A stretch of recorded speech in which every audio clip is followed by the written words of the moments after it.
Hello students, welcome to another new video. In this video we are going to discuss about the बीमा feature.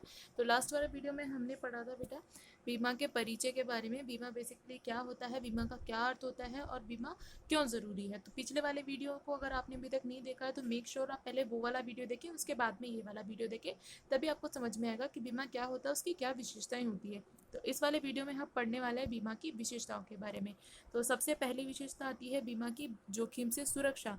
तो बीमा की पहली विशेषता क्या हो गई, बीमा क्यों कराया जाता है, हमारे भविष्य में होने वाली जोखिम से सुरक्षा कराने के लिए ही तो बीमा कराया जाता है। तो बीमा की पहली विशेषता है कि जोखिम से सुरक्षा करना।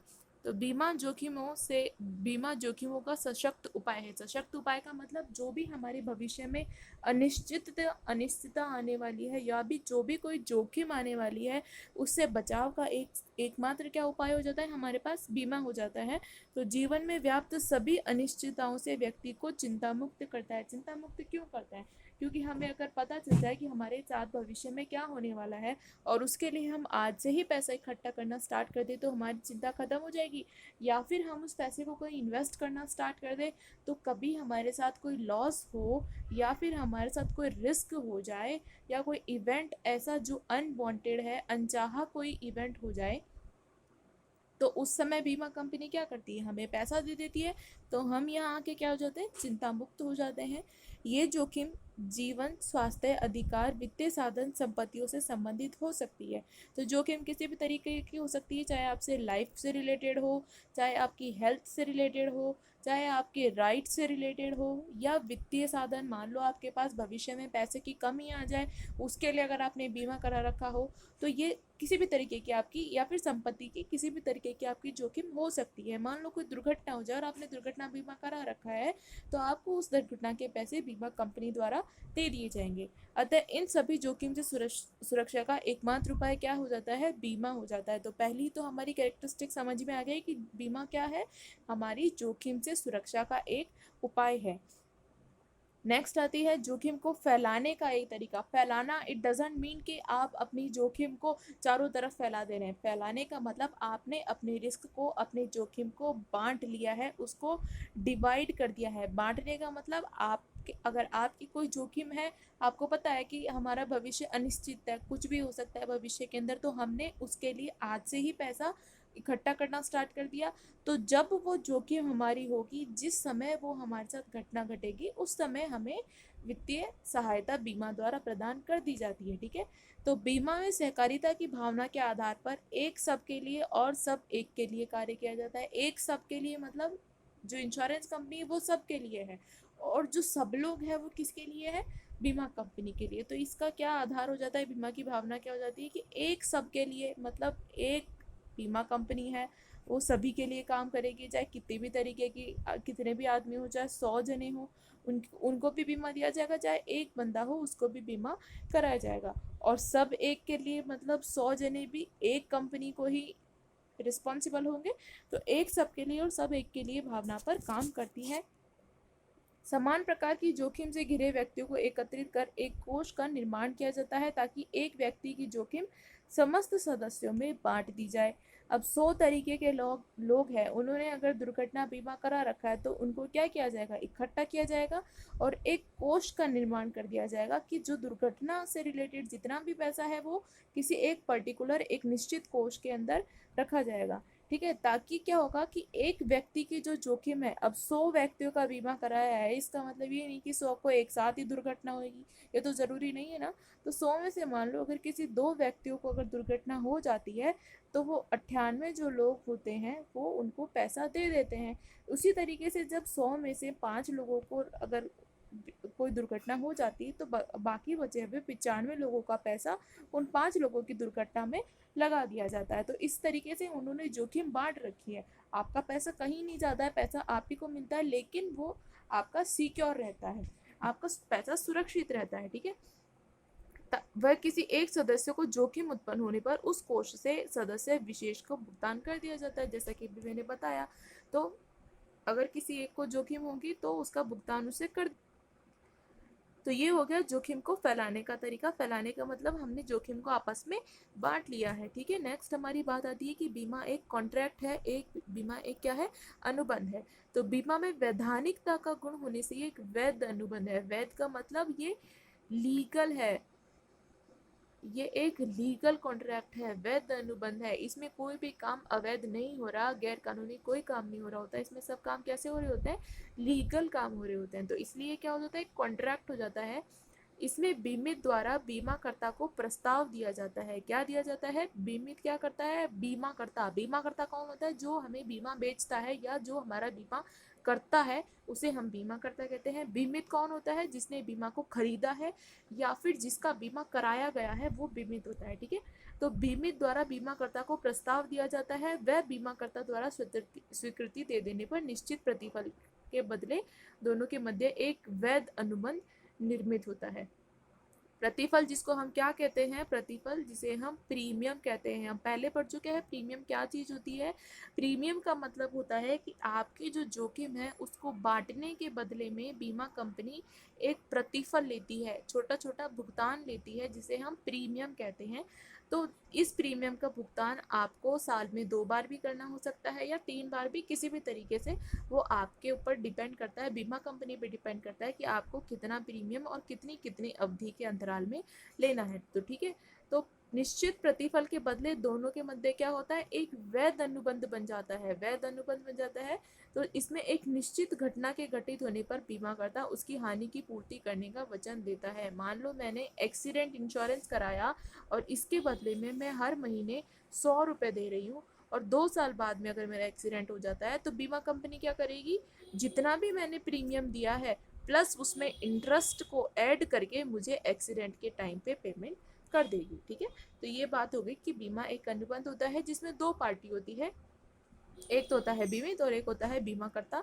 उन दोनों के बीच में एक वैध अनुबंध होता है, और वो उनमें किस चीज़ का अनुबंध होता है कि वो एक प्रतिफल देता है। बीमित जो होता है बीमाकर्ता को प्रतिफल देता है, तो अगर कोई भी घटना घटित हो जाती है तो बीमाकर्ता उसकी हानि की पूर्ति करने का वचन दे देता है कि भाई अगर आपको भविष्य में कोई भी हानि होगी तो मैं आपको आपकी हानि की पूर्ति कर दूंगा, इसके बदले में आप आज से मुझे प्रीमियम देना स्टार्ट करो। नेक्स्ट अपनी बात आती है, बीमा एक सहकारी तरीका है। सहकारी तरीका क्यों है, क्योंकि बीमा सहकारिता की भावना पर आधारित है। समान प्रकार की जोखिम से घिरे व्यक्तियों के निश्चित कोष में अंशदान करते हैं। अपन पहले पढ़ चुके हैं कि अगर एक्सीडेंट वाले कोई 10 बंदे हैं तो वो इसी के अंदर पेमेंट करेंगे, ना कि फायर इंश्योरेंस में। तो जिस तरीके का आपने बीमा लिया हुआ है उसी तरीके के कोष में आपको पैसा देना होता है, अंशदान करना होता है। उसमें से किसी भी सदस्य को जोखिम उत्पन्न होने पर उस कोष से भुगतान कर दिया जाता है। अगर 100 जनों ने एक्सीडेंट इंश्योरेंस का पैसा कराया है, 2 जनों को अगर एक्सीडेंट हो जाता है तो 98 जनों के पैसे को मिला करके इनका पेमेंट कर दिया जाता है, ठीक है। तो ये होता है कि बहुत सारे लोगों को मिला करके एक वो बनाया जाता है, एक संस्था बनाई जाती है जिसमें क्या होता है कि आपको एक कोष में अंशदान करना होता है। एक तरीके के जोखिम के व्यक्तियों को एक तरीके के कोष में अंशदान करना होता है, और उनमें से अगर किसी भी सदस्य को जोखिम उत्पन्न हो जाए तो उस कोष से भुगतान कर दिया जाता है। तो इस प्रकार सब एक के लिए और सब एक के लिए की भावना पर बीमा काम कर रहा होता है। तो आपको समझ में आ गया बीमा सहकारी तरीका क्यों है, क्योंकि इसमें सब एक के लिए और एक सब के लिए काम कर रहे होते हैं। नेक्स्ट हमारी बात आती है कि घटना के घटित होने पर ही भुगतान। बीमा में क्या होता है कि बीमा 2 तरीके से भुगतान किया जाता है। एक तो कि आपका मेच्योरिटी पीरियड आ जाए। मेच्योरिटी पीरियड का मतलब होता है आपका बीमा परिपक्व हो जाए, मतलब 10 साल की अवधि के लिए अगर आपने इंश्योरेंस कराया था और 10 साल की अवधि पूरी हो गई तो आपका पैसा मिल जाता है। अगर इस 10 साल की अवधि पूरी होने से पहले, मतलब 8वें साल में ही अगर आपको मान लो एक्सीडेंट हो जाता है या कोई दुर्घटना हो जाती है तो आपका पूरा पैसा 8वें साल में ही मिल जाएगा। तो ये क्या होता है, बीमा जो होता है वो घटना के घटित होने पर ही इसका भुगतान किया जाता है। तो बीमा में घटना के घटित होने पर ही भुगतान किया जाता है। जीवन बीमा में घटना का घटित होना निश्चित है। क्योंकि जीवन जो है वो निश्चित है कि अगर किसी का जीवन है इसका मतलब उसकी मृत्यु होना निश्चित है। और जब हम लाइफ इंश्योरेंस की बात कर रहे होते हैं इसका मतलब हमने हमारी डेथ का इंश्योरेंस कराया है, हमने हमारी मृत्यु का इंश्योरेंस कराया है, जिसका मतलब ये है कि अगर हमारी मृत्यु हो जाती है तो हमारे जो परिवार के मेंबर्स है, परिवार के सदस्य है, या फिर जो मेरा उत्तराधिकारी है, जिसको भी मैंने अपने बीमा में उत्तराधिकारी बनाया है, उसको उस पैसे का भुगतान कर दिया जाएगा। तो जीवन बीमा जो होता है इसमें घटना का घटित होना निश्चित होता है, बाकी किसी और तरीके के बीमा में घटना का घटित होना निश्चित नहीं होता। जैसे व्यक्ति की मृत्यु होना, किसी विशेष बीमारी से ग्रसित होना, बीमा अवधि का पूर्ण हो जाना, तो ऐसी स्थिति में बीमित को भुगतान होता ही है, परंतु सामान्य बीमा में घटना के घटित होने पर ही भुगतान होगा, अन्यथा बीमित भुगतान हेतु उत्तरदायी नहीं माना जाएगा। अगर देखो, दो तरीके की बात हो गई इसके अंदर कि अगर मैंने लाइफ इंश्योरेंस कराया है, इसका मतलब कि मैं अश्योर्ड हूँ मुझे पैसा मिलेगा ही मिलेगा। या तो पैसा कब मिले, जब मेरा बीमा परिपक्व हो जाए या उसकी अवधि पूरी हो जाए तब मुझे पैसा मिलेगा, या फिर पैसा कब मिलेगा, जब मेरी डेथ हो जाएगी तो मुझे पैसा मिल जाएगा। और अगर मैंने एक्सीडेंट इंश्योरेंस करा रखा है तो इसका मतलब पैसा कब मिलेगा, जब एक्सीडेंट होगा तब ही पैसा दिया जाएगा, और किसी केस में आपको पैसा नहीं दिया जाएगा। तो सिर्फ बीमा का घटित होना किस पे डिपेंड करता है, सिर्फ जीवन बीमा के अंदर होता है, और किसी बीमा के अंदर ये निश्चित नहीं होता। ठीक है, नेक्स्ट बात आती है जोखिम का मूल्यांकन और निर्धारण। तो आपकी जितनी ज़्यादा जोखिम होगी, जितना बड़ा लॉस आपको भविष्य में होने वाला होगा, उतना ही ज़्यादा प्रीमियम का पेमेंट आपको आज करना होगा। तो बीमा में जोखिम का मूल्यांकन बीमा अनुबंध के पूर्व ही कर लिया जाता है। आपको कॉन्ट्रैक्ट करने से पहले, बीमा साइन करने से पहले ही आपको बता दिया जाता है कि आपको भविष्य में कितनी जोखिम होने वाली है। जोखिम की राशि और जोखिम के उत्पन्न होने की संभावना के आधार पर प्रीमियम का पूर्व निर्धारण कर लिया जाता है। प्रीमियम ऑलरेडी डिसाइड कर लेते हैं हम किस तरीके से। अगर मान लो मुझे भविष्य में 100 लाख की अगर मुझे जोखिम होने वाली है तो मेरे को उतने ही ज़्यादा प्रीमियम का पेमेंट करना पड़ेगा, और अगर सिर्फ 50,000 की अगर मुझे जोखिम होने वाली तो मुझे कम प्रीमियम का पेमेंट करना पड़ेगा। तो मैंने यहाँ जोखिम का मूल्यांकन कर लिया पहले ही कि मुझे भविष्य में कितनी जोखिम होने वाली है। ठीक है, तो इस निश्चित प्रतिफल या प्रीमियम के बदले निश्चित जोखिम उत्पन्न होने पर निश्चित बीमा राशि का भुगतान कर दिया जाता है। अगर मैंने 10 लाख का बीमा कराया है तो उतना ही मेरे को प्रीमियम का भुगतान करना पड़ेगा, और जब मेरी अवधि पूरी हो जाएगी मुझे 10 लाख रुपए बीमा कंपनी दे देगी। तो ये हो गया जोखिम का मूल्यांकन और निर्धारण।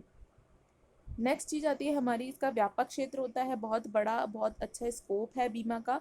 तो बीमा का क्षेत्र अब बहुत विस्तृत हो गया है। पहले केवल जीवन बीमा, समुद्री बीमा और अग्नि बीमा का ही बीमा होता था। पहले क्या होता था, सिर्फ लाइफ इंश्योरेंस होता था, या मरीन इंश्योरेंस होता था, या फिर हमारा फायर इंश्योरेंस, तो सेलेक्टेड इंश्योरेंस उस टाइम पे हुआ करते थे। तो ये क्या बहुत ज़्यादा ट्रेडिशनल हो जाता था कि परंपरा से जो हमारी पीढ़ी दर पीढ़ी जो बीमा चलता आ रहा है सिर्फ वही बीमा।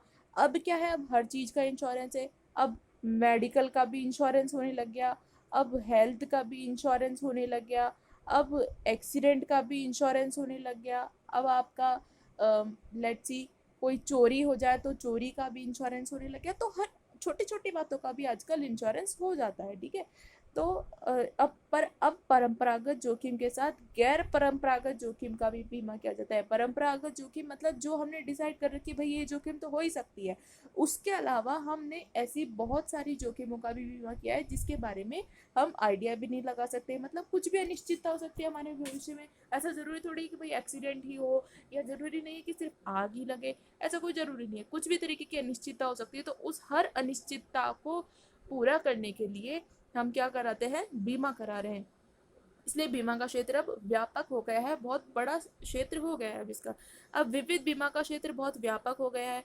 जैसे इसमें चोरी बीमा, दुर्घटना बीमा, पशुधन बीमा, फसल बीमा आदि अनेक प्रकार की बीमा को सम्मिलित किया जाता है। मतलब हर ऐसी चीज जिसमें हमें लगता है कि जोखिम हो सकती है भविष्य में, उसका हम बीमा करवा लेते हैं। नेक्स्ट बात आती है हमारी सामाजिक समस्याओं के निवारण का उपाय। हमारे जो समाज में समस्या है उसका निवारण कैसे संभव है, बीमा के थ्रू ही उनका निवारण संभव है। तो समाज में व्याप्त अनेक सामाजिक समस्याओं का निवारण बीमा के द्वारा किया जाता है, क्योंकि बीमा से समाज की अनिश्चितताओं और निश्चितताओं में जोखिम को कम कर दिया जाता है। हमारा जो भविष्य है वो अनिश्चित है, कुछ भी हो सकता है, कुछ अच्छा भी हो सकता है तो कुछ बुरा भी हो सकता है। अगर अच्छा होगा तो हम उसे आराम से एक्सेप्ट कर लेंगे, हम उसे स्वीकार कर लेंगे, लेकिन जब बुरा होगा तो क्या होगा भाई, कौन हमारा साथ देगा? फिर उस टाइम पे हमारा कौन साथ देता है, उसका निवारण कौन कर रहा होता है? बीमा कर रहा होता है। तो ये सामाजिक समस्याओं के निवारण का भी एक उपाय हो जाता है। नेक्स्ट बात आती है वैध संपत्ति और कार्यों का ही बीमा होता है। मान लो मेरा कोई धंधा है, मेरा कोई मान लो व्यवसाय है, इलीगल है वो, है ना, अपन ये मान लेते हैं कि कोई अवैध व्यवसाय कर रही हूँ मैं, ये मान लेते हैं। मान लो मैं कोई ड्रग्स का सप्लाई कर रही हूँ, या फिर मैं ये मान लेते हैं कि कोई हथियार है उनका मैं व्यवसाय कर रही हूँ, तो उन मैं सोचूं उनका बीमा करवा लूँ, तो ये पॉसिबल नहीं है। क्यों? क्योंकि वो अवैध कार्य है। बीमा में क्या होता है, सिर्फ वैध संपत्ति और कार्यों का ही बीमा हो रहा होता है। तो बीमा केवल वैध संपत्ति का ही किया जाता है। ऐसी संपत्तियां जो कानून द्वारा मान्य है, सिर्फ उन्हीं संपत्तियों और कार्यों का ही बीमा होता है। चोरी, डकैती, तस्करी आदि के सामान का बीमा कराया नहीं जा सकता। देखो, चोरी का बीमा करा सकते हो कि अगर मेरे घर में चोरी हो जाए तो इसका पैसा बीमा कंपनी दे दे, उस चीज का बीमा हो सकता है। लेकिन जो मैंने सामान लेके आई हूँ चोरी का, उसका बीमा नहीं हो सकता। मान लो कि मैं खुद ही चोर हूँ और मैं अपने ही जो चोरी का सामान मैं चुरा के लेके आई हूँ उसका इंश्योरेंस करा दूँ कि भाई मेरे घर से कोई चोर के घर से कोई चोर ना चुरा ले, कोई दूसरा चोरी ना कर ले, तो उसका इंश्योरेंस पॉसिबल नहीं है। इंश्योरेंस सिर्फ किसका होगा? वैध संपत्ति और कार्यों का ही बीमा होगा। नेक्स्ट बात आती है बीमा जुआ नहीं है, कोई गैम्बलिंग नहीं है, कोई कोई सट्टा नहीं है। बीमा जो है वो कोई जुआ वगैरह कुछ नहीं है, ठीक है। तो बीमा में वास्तविक क्षति के बराबर ही क्षतिपूर्ति या सामान्य क्षति होने पर ही क्षतिपूर्ति की जाती है। तो बीमा में क्षतिपूर्ति कब की जाती है? जब वो या तो वास्तविक हो या सामान्य क्षति हो, तभी आपको क्षतिपूर्ति की जाती है। पैसा आपको कब मिलेगा? जब आपको वास्तव में वो काम हुआ हो। ऐसा नहीं है कि आपने एक्सीडेंट इंश्योरेंस करा रखा है, जबरदस्ती किसी गाड़ी से अगर आप जा करके भिड़ जाओ तो हम ये सोचे कि मुझे एक्सीडेंट इंश्योरेंस मिल जाएगा। ऐसा बिल्कुल भी पॉसिबल नहीं है। जो इंश्योरेंस कंपनी है पहले वहाँ का इन्वेस्टिगेशन करेगी, पहले वहाँ की जांच करेगी कि आपको वास्तव में किसी दुर्घटना हुई है या नहीं हुई, या फिर आप ही की तो कहीं गलती नहीं थी। तो कोई जुआ नहीं है ये। कब कब आपको इसका पेमेंट किया जाएगा? वास्तविक क्षति होने पर या फिर सामान्य क्षति होने पर ही क्षतिपूर्ति की जाती है। अतः बीमा की तुलना जुए से करना गलत है। जुए में एक पक्षकार लाभ में तो दूसरा पक्षकार हमेशा हानि में होता है। यही होता है जुए में, या तो एक जना हार रहा होता है, एक जना जीत रहा होता है। लेकिन बीमा में ऐसा बिल्कुल नहीं होता। ऐसा नहीं है कि इंश्योरेंस कंपनी हार रही है और जो इंश्योरर है वो जीत रहा है, ऐसा बिल्कुल नहीं होता। बीमा कोई जुआ हुआ कुछ नहीं है। नेक्स्ट बात आती है बीमा दान नहीं है और अधिकार नहीं है। हमारा अधिकार नहीं है बीमा कराना। हम चाहे तो करा सकते हैं, हम नहीं चाहे तो हम नहीं करा सकते। ना ही हम बीमा कंपनी पे कोई जोर जबरदस्ती कर सकते हैं कि भाई गवर्नमेंट ने लागू कर रखा है तो आप हमारा बीमा करो ही करो। तो ये ना तो हमारा अधिकार है, ना ही बीमा दान है। अब दान क्यों नहीं है भाई? जब जुआ भी नहीं है तो दान भी नहीं है। तो दान क्यों नहीं है? क्योंकि दान जो हम कर रहे होते हैं, जो हम चैरिटी कर रहे होते हैं, उसमें हम किसी प्रतिफल की उपेक्षा नहीं करते। हम ये नहीं सोचते कि अगर मैंने 100 रुपये दान किया है किसी एनजीओ के अंदर को तो इसके बदले मुझे भी कुछ वापस मिलना चाहिए। हम ऐसा नहीं सोचते। अगर मैं किसी चैरिटी के अंदर 100 रुपये दान कर रही हूँ, इसका मतलब मैंने उनको दान दे दिया। इसके बदले मैंने ये नहीं सोचा कि एनजीओ भी मुझे कुछ दे, नहीं सोचा होता ना। तो बीमा दान नहीं है। तो बीमा में बीमित द्वारा अंशदान देकर अधिकार प्राप्त किया जाता है। अनुबंधात्मक संबंधों के आधार पर ही बीमाकर्ता निश्चित प्रतिफल के बदले बीमित को निश्चित समयावधि पश्चात बीमा धन या दावा का भुगतान करता है। बीमा कंपनी फ्री में तो हमें पैसे नहीं दे रही होती है, इसके बदले हम पहले उसको प्रतिफल या प्रीमियम का भुगतान कर रहे होते हैं, जब तो हमें अवधि के पूरा होने पे पैसा दे रही है। तो इसलिए बीमा कोई दान नहीं है, ना ही बीमा कोई जुआ है, ना बीमा कोई अधिकार है। तो ये तो हो गई बीमा के बारे में सारी बातें कि बीमा की विशेषताएं बेसिकली होती क्या है। तो अगर आपको समझ में आ गया then it's good. And still if you guys have any doubts and queries, you can guys do comment on this video. I will surely try to sort out all your doubts and queries. Till guys, be prepared, be safe.